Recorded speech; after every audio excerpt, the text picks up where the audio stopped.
Hello everyone. आज मैं तुम सभी को एक ऐसी घटना के बारे में सुनाने वाला हूँ जो मैंने अपने लाइफ में खुद एक्सपीरियंस की है। देखो, ये बात तो तुम सभी मानोगे कि ज़्यादातर इंसान अपने लाइफ स्पैन में कभी ना कभी छोटा मोटा पैरानॉर्मल एक्टिविटी ज़रूर फील करता है। तुम लोगों ने भी की होगी। वैसे ही मेरे फैमिली में इस बात का इन्फ्लुएंस कुछ ज़्यादा ही है। मैं धीरे धीरे तुम सबको इन सारी घटनाओं के बारे में ज़रूर बताऊंगा, जो कि हर संडे ठीक रात को 11 बजे मेरे चैनल पर पब्लिश होंगी। बट आज मैं अपनी खुद की कहानी बताऊंगा जो मैंने खुद एक्सपीरियंस की है। जो कुछ इंसिडेंट्स मेरे साथ हो रहे थे, उन सब का मेरे ऊपर क्या इफेक्ट पड़ा था, उस वक्त मेरा इस पर क्या रिएक्शन था, ये सब आज मैं शेयर करूंगा। सो गाइज, दिल थाम के बैठो मेरी इस अनोखी कहानी को जानने के लिए, और वीडियो को आखिर तक जरूर देखना। लास्ट में मुझे कुछ बताना है।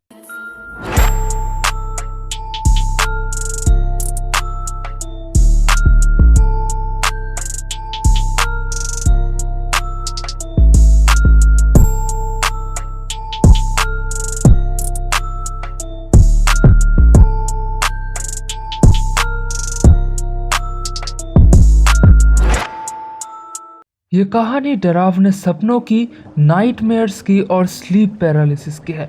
मैं जब 6 क्लास में था तब से ये सब होना मेरे साथ चालू हुई थी। मैं बेसिकली वेस्ट बंगाल के एक छोटे से शहर से हूँ। मैंने अपनी स्कूलिंग वहीं से करी होती है। ड्यूरिंग माई स्कूल डेज मेरे को स्टोरी बुक्स पढ़ने का बहुत शौक था। मैं horror, thriller, crime related books पढ़ना बहुत पसंद करता था। मैं बुक्स पढ़ते पढ़ते उस किताबी दुनिया में इतना खो जाता था कि बाहर के दुनिया में क्या चल रहा है क्या नहीं चल रहा उसका मुझे कुछ ख्याल नहीं रहता था। सो मेरी एज थी उस वक्त 11 से 12 साल।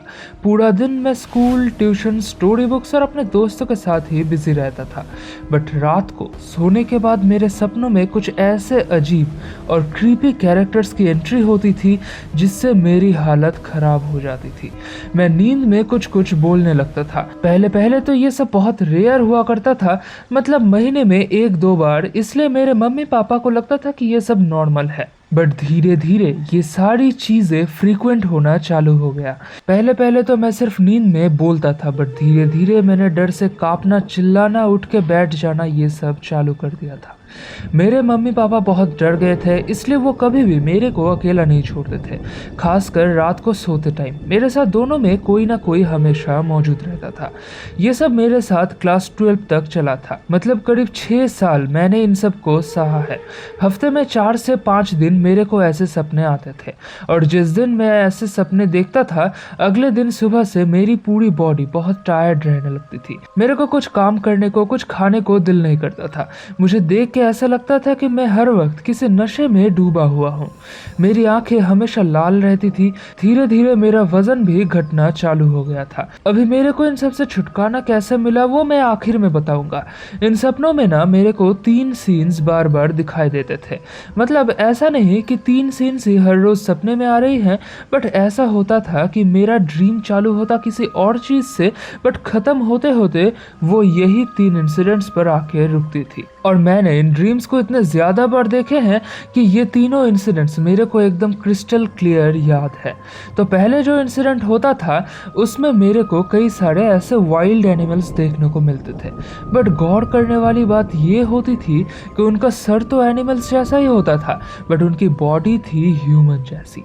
अक्सर मेरे सपनों में ये दिखता था कि मैं किसी रोड से चलकर कहीं पर जा रहा हूँ। ऐसे ही कुछ दूर जाने के बाद से रोड के दोनों साइड मुझे ये क्रीचर्स देखने को मिलते थे, और उनसे डर कर मैं भागने लगता था और बहुत ज़ोर ज़ोर से चिल्लाता था। और मेरे ड्रीम्स के आखिर में एक बड़ा सा दरवाज़ा नज़र आता था जिसके पीछे से रोशनी बाहर आ रही होती। खैर, दूसरा जो ड्रीम है ना, ये कुछ ज़्यादा ही अजीब हुआ करता था। इसे सोचकर मेरे को अभी भी गूज़बम्स आ रहे हैं। इसमें ना एक अजीब सा कैरेक्टर मेरे आसपास घूम रहा होता था। वो एक बड़ा सा ब्लैक कलर का कोट पहना होता था और उसके सिर पे एक हैट होता था। वो ना हमेशा मेरे को किसी तरह पकड़ने की कोशिश करता था, बट कभी वो मेरे करीब नहीं आ पाता था। मैंने हमेशा उस क्रीचर को सिर्फ दूर से ही देखा है, बट एक बार ऐसा हुआ था कि वो मेरे बहुत करीब आ गया था, और उस वक्त मैंने उसका चेहरा भी देखा था।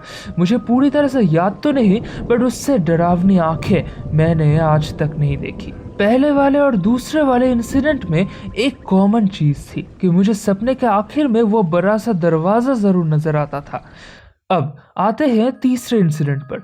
यह सुनकर शायद तुम लोगों को उतना डरावना ना लगे, बट खासकर इससे मेरे मम्मी पापा को बहुत डर लगता था, क्योंकि जिस दिन मेरे को ये तीसरा ड्रीम आता था उस दिन मेरा रिएक्शन कुछ अलग होता था। इस इंसिडेंट में मेरे को ना अपने आसपास के सारे ऑब्जेक्ट्स हवा में नजर आते थे, लाइक सारे चीजें अपने आप लेविटेट हो रहे हैं। बट यहाँ पे ना एक गौर करने वाली बात थी कि इस वाले ड्रीम में ना मैंने अपने आप को कभी भी देखा नहीं है। मतलब पहले दो ड्रीम्स में मैंने अपने आप को देखा है कि मैं दौड़ रहा था या फिर किसी रोड से चल के जा रहा था, बट इस आखिरी वाले ड्रीम में ना मैंने अपने आप को कभी नहीं देखा। और पहले वाले दो ड्रीम्स में मैं सपने में कुछ कुछ बोलता था या जोर जोर से डर के चिल्लाता था, but in the last dream मैं उठ के बैठ जाता था और कुछ अलग ही भाषा में बोल रहा होता था। मेरी मम्मी बताती है कि उस वक्त मुझे देख के लगता था कि मैं कोई और तंत्र साधना कर रहा हूँ। अब ये जो मैंने पूरी घटना बताई ये सब सिर्फ मेरे अपने घर पे हो रही थी, बट जब मैं किसी और के घर जाता था या फिर कहीं घूमने जाता था तब मेरे साथ ऐसा कुछ नहीं होता था। मतलब किसी रिश्तेदार के घर गया हूँ या फिर कहीं पर घूमने गया हूँ, वहाँ पे किसी होटल में या फिर अपने रिश्तेदार के घर में रुका था रात में, वहाँ पर मैं आराम से सोता था, लेकिन मुझे ऐसे कोई ड्रीम्स नहीं आते थे। तो मेरे मम्मी पापा को लगा कि शायद अपने घर में ही कुछ प्रॉब्लम है। उन्होंने काफ़ी पंडित ज्योतिषों को बुलाया, लेकिन कोई कुछ बता नहीं पाया। पहले के 3-4 साल मेरे को बहुत तकलीफ हुई थी, मतलब मेरे फिजिकल और मेंटल हेल्थ में दोनों पर ही बहुत ज़्यादा असर पड़ा था। बट आखिर के 2 सालों में मेरे को इन सब की ना एक हैबिट सी हो गई थी। मेरे को कुछ फ़र्क नहीं पड़ता था क्या हो रहा है क्या नहीं हो रहा है। मेरे को देख के लगता था कि मैं हमेशा ही किसी ना किसी ड्रीम में ही चल रहा हूँ। खैर इसके बाद तो हमने वो घर छोड़ दिया और कहीं और शिफ्ट हो गए, और उसके बाद से मेरे को वैसे ड्रीम्स आने भी बंद हो गई। मतलब उन तीनों इंसिडेंट्स में से तो एक भी आज तक नहीं आई है। बट ये आज भी मेरे पास एक राज की बात है कि उन तीनों इंसिडेंट्स के साथ मेरा कनेक्शन क्या था, बट शायद ये बात मुझे कभी भी पता ना चले। सो मेरी ये कहानी तो यहीं पर ख़त्म होती है। अगर तुम लोगों के पास भी अपनी ऐसी ही कहानियाँ मौजूद है तो मुझे डिस्क्रिप्शन में दिए गए मेल आईडी पर ज़रूर मेल करके बता सकते हो। तो मैं उन कहानियों को हर संडे रात के 11 बजे अपने चैनल पर अपने इस वॉइस में पब्लिश करूँगा।